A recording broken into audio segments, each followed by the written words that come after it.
warahmatullahi wabarakatuh. Pertama-tama saya mengucapkan terima kasih banyak kepada Bapak Ibu peserta yang telah hadir di sini, dan tidak lupa kita mengucapkan dan memanjatkan salam dan sholawat kepada Nabi kita Muhammad SAW. Dan lebih besarnya lagi, kita berterima kasih dan bersyukur kepada Allah Subhanahu wa Ta'ala yang masih memberi kita kekuatan dan kesehatan untuk hadir di tempat ini.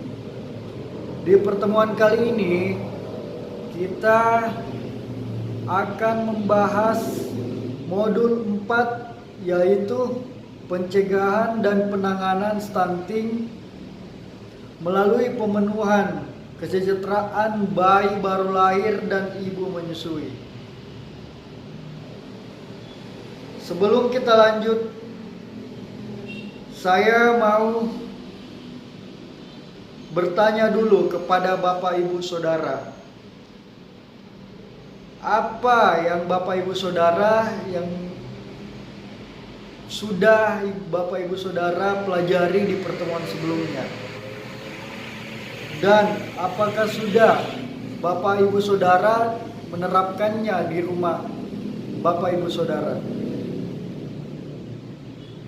Dan ketiga, saya mau menyampaikan tujuan kita di pertemuan kali ini, bagaimana mencegah stunting dengan mendukung pemenuhan kesejahteraan bayi baru lahir dan ibu menyusui.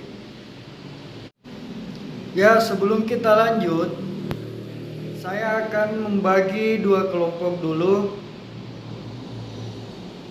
kepada bapak-bapak dan ibu-ibu yang ada di sini. Di kelompok satu itu ada bayi baru lahir, dan di kelompok 2 ibu menyusui. Oke? Paham semuanya? Oke.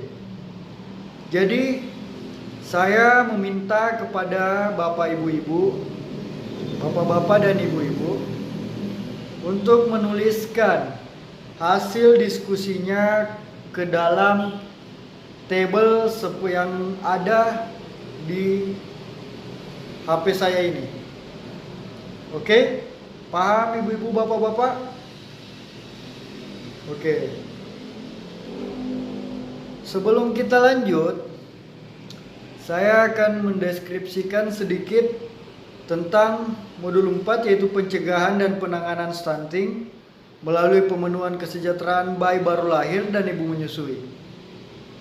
Ya, di sini deskripsinya yaitu kesejahteraan suatu bangsa dipengaruhi oleh kesehatan ibu dan anak.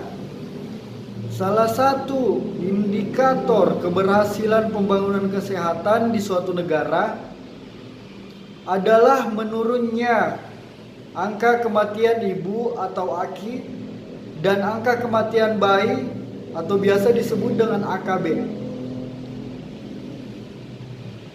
Kemenkes RI 2015 Sustainable Development Goals atau biasa disingkat dengan SDGs memiliki target, yaitu angka kematian ibu ditargetkan lebih rendah dari 70 sampai 100 ribu kelahiran hidup serta kematian bayi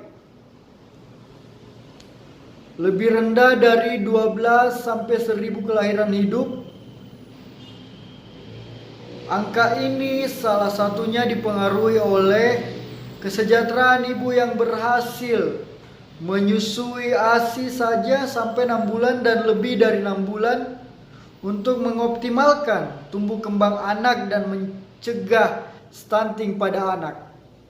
Untuk dapat merealisasikan hal di atas membutuhkan peran banyak pihak, termasuk peran SDM penyelenggara kesejahteraan sosial yang berperan sebagai edukator, motivator, dan mobilisator,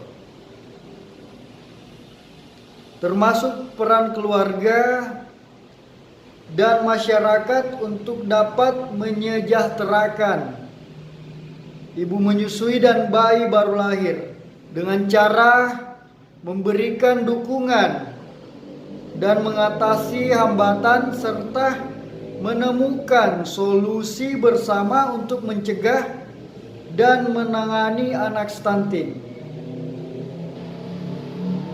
Metode pembelajaran yang digunakan untuk pada modul yang diberikan secara variatif dengan cara ceramah, diskusi, curah pendapat, dan simulisasi.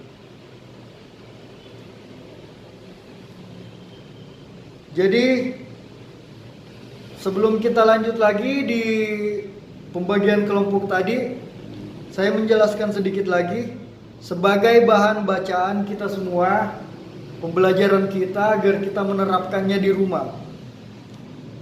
Kesejahteraan bayi baru lahir. Ketika bayi baru lahir, bayi perlu beradaptasi dengan kondisi yang berbeda dari kehidupan sebelumnya di dalam kandungan, terutama terkait cara bernafas, cara mendapatkan makanan, dan cara merespon terhadap lingkungannya. Pemenuhan kebutuhan, pertumbuhan, dan perkembangan pada bayi baru lahir sangat penting untuk mencegah bayi menjadi stunting. Orang tua dan keluarga mengetahui perawatan bayi yang tepat untuk mengoptimalkan kesejahteraan bayi baru lahir. Cara bernafas bayi baru lahir dipengaruhi oleh salah satunya oleh suhu tubuh, sehingga tubuh bayi baru lahir perlu dijaga kehangatan dengan memberikan pakaian atau selimut yang hangat dan pelukan dari ibunya sendiri. Sebelum lahir, janin mendapat sari-sari makanan langsung dari ari-ari atau plasenta, sehingga tidak terjadi proses mencerna makanan yang rumit.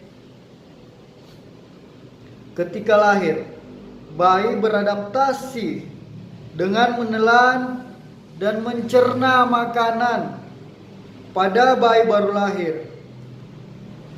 Pemberian makanan pada bayi 0 sampai 6 bulan cukup dengan air susu ibu atau disingkat dengan ASI.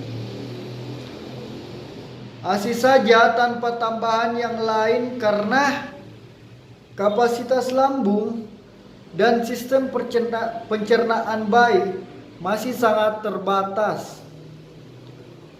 Kebutuhan tidur bayi baru lahir pun harus lebih banyak daripada orang dewasa, sehingga hampir sebagian waktunya dihabiskan untuk tidur dan menyusui. Perkembangan bayi baru lahir juga mengalami penyesuaian dan merespon cahaya, bau, dan sentuhan. Penglihatan bayi pun baru lahir masih kabur dan hanya mampu melihat dengan jelas objek yang dekat saja. Sehingga penting untuk ibu selalu dekat dengan bayinya untuk memberi rangsangan dan senyuman. Bayi baru lahir sudah peka dengan sentuhan dan bau, termasuk bau ASI.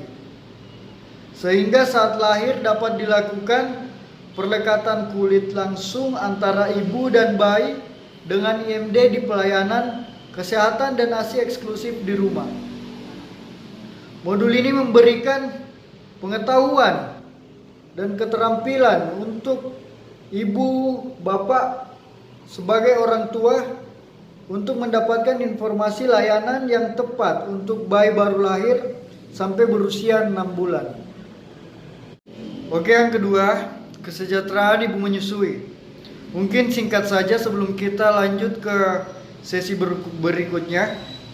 Kesejahteraan ibu menyusui yang harus dipenuhi oleh keluarga dan lingkungan adalah pemenuhan kebutuhan gizi dan kasih sayang yang cukup sehingga ibu bisa memberikan ASI eksklusif atau ASI saja sampai 6 bulan untuk mengoptimalkan tumbuh kembang bayi sehingga terbatas dari stunting. Kedua, meningkatkan pengetahuan ibu akan keunggulan ASI dibandingkan susu formula. Dan ketiga, meningkatkan potensi ibu untuk menyusui tanpa dihalangi oleh siapapun dalam suasana hati positif yang bahagia agar berhasil memenuhi hak anak untuk mendapatkan ASI eksklusif. Ya, karena waktu sangat minim, kita kumpul dulu hasil diskusi Bapak Ibu yang tadi saya bagi menjadi 2 kelompok.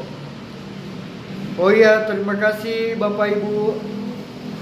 Ya, jadi mungkin kita akan membahas hasil diskusi di pertemuan selanjutnya. Saya ucapkan terima kasih banyak kepada Bapak Ibu yang telah hadir di sini, dan saya ucapkan Assalamualaikum warahmatullahi wabarakatuh.